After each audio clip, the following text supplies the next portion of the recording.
Welcome back to Sister Circle Live. We are fresh from the results of Super Tuesday and hopefully a lot closer to picking the presidential nominee for the Democratic Party. Here to help break down all of this for us is U.S. political expert Christine White. I was about to call her U.S. representative. I'm about to put you in a picture. Honey, the U.S. representation of the experts of America. I'm about to go on. The amazing Christine White is here to help us understand what happened down to the Super Tuesday. We've been talking about this all break. Break it down for us. Yes. And what should we care about when it comes to Super Tuesday? Well, because we live in a two-party system, you know, we need, if you're going to be competitive, you have to be either a Republican or a Democrat. And so the Democratic Party decides how they're going to pick their nominee. And so for us to beat y'all's president, we have to have like unity. In theory, we have to all have some type of unity. So every state votes, and then those votes based on population are given delegates. So you have to get, it's like almost 4,000 delegates in all, but you have to get 1,991 delegates to win. So we are here at 18 states have now voted, and it looks like, although everything's not in after Super Tuesday, it looks like Biden has a pretty good lead. It's not a huge Strong. lead, Not strong. Yes. but it's a good lead. Yes. And he won in places that Black women are showing up and showing out. He won significantly in Tennessee, in North Carolina. Of course, it was the South Carolina win that really brought him back, because he had fallen off, and folks were like, I'm undecided. But what really happened is as they started to see him get a little bit stronger in the debates, they came back. I think that last Democratic debate he was kind of like, I'm going to talk, and I don't care what nobody says. We were waiting for that. Right. So let's talk about the Democratic primary nomination process, of course. Who's left and where do we go from this point moving forward? So all of the states have to vote, and then 5 territories in the the District of Columbia, Washington, D.C. So what we're waiting on is for several more states over the next 4 or 5 months are going to vote. But momentum is a thing, right? Absolutely. After Joe Biden won South Carolina, we saw so many people flood to the polls and vote for him in mass when we did not think that would happen, right? So what's going to happen next is there's a few more states that are going to vote next week, and then there are even more over April and May, and then in June, hopefully we'll have a solid candidate, a majority. And we'll go to convention in July in Milwaukee with a majority, and everybody will rally together so that we can really do what we need to do to beat y'all's president. Well, now, you know, we didn't vote for this man who currently has office at all, child. We don't know this man. I know. We don't even know his toupee. We don't. We don't know. But anywho, so how would those results actually impact the people who have yet to vote?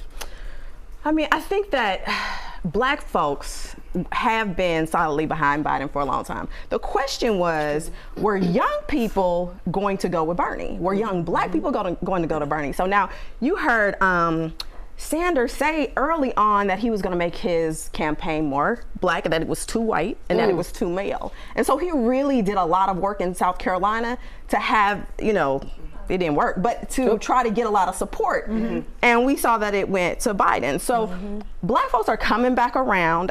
We aren't as progressive as some of our progressive counterparts.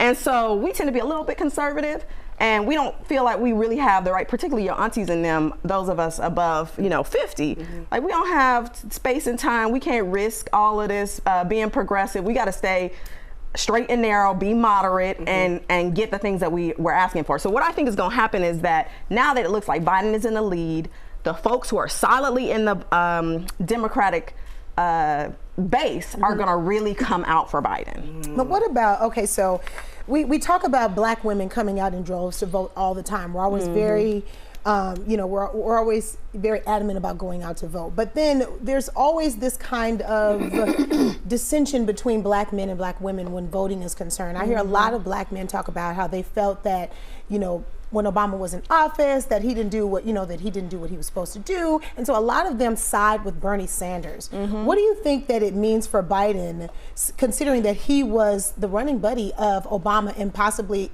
if he gets in office, some of the same concepts will be implemented in legislation. What do you think that means for him with those kinds of voters that feel like Obama didn't do what he was supposed to do? Black people that feel like Obama didn't do what he was supposed to do. I mean, you're absolutely right. I'm a progressive. I love Bernie Sanders. I love Elizabeth Warren. I think that it's going to take progressives to push Joe Biden where we need him to be, to make sure that he's implementing the real issues that face black people. I mean, we have seen polls of what America cares about, but they're not really including black men. And so black men have a rational and a reasonable reason to think that this government is not working for them. But what we can do is, and particularly as black women who tend to be a little bit more engaged in the process, is really, instead of chastising our black men, really find out how we can organize them better, and also invest in the groups that are really touching and supporting black men in this process so that they have a voice. Yes. So let's talk a little bit about black voters being taken for granted. We talked about that yesterday. I mean, is there any way that we can avoid this from happening or stop this from happening? It's a struggle. Yes. I think that the biggest thing we can do is organize. Like, I believe that candidates matter, and that we should always support our candidates. But candidates are not who make change, and the party is definitely not where change comes from, right? The change comes from the grassroots organizations that work on the ground every single day, and those are the folks that we need to be supporting. So we saw in Virginia that the Democratic Party electorate almost doubled from 2016. That's due really because of an organization called New Virginia Majority, who have been fighting in communities of color on the margins to get folks engaged. And we have organizations like that in Georgia who are fighting. So we have to organize and participate in these electoral nonprofits and make sure that they are getting to the people who really are on our side. So grassroots effort. All across the board. Absolutely. That's how Obama won. That's it. But not just necessarily with the party, with the organizations that are doing the work in the streets 365 days a year. Thank you so much, Christine, for all of this valuable information. We definitely want to keep everybody informed, and we appreciate the breakdown for Super Tuesday. Give it up for Christine White, everybody. Coming up next, if you find yourself settling for a non-committal man, stop it. We're talking about it in our full circle discussion next. Quad. That's gonna be good. My God.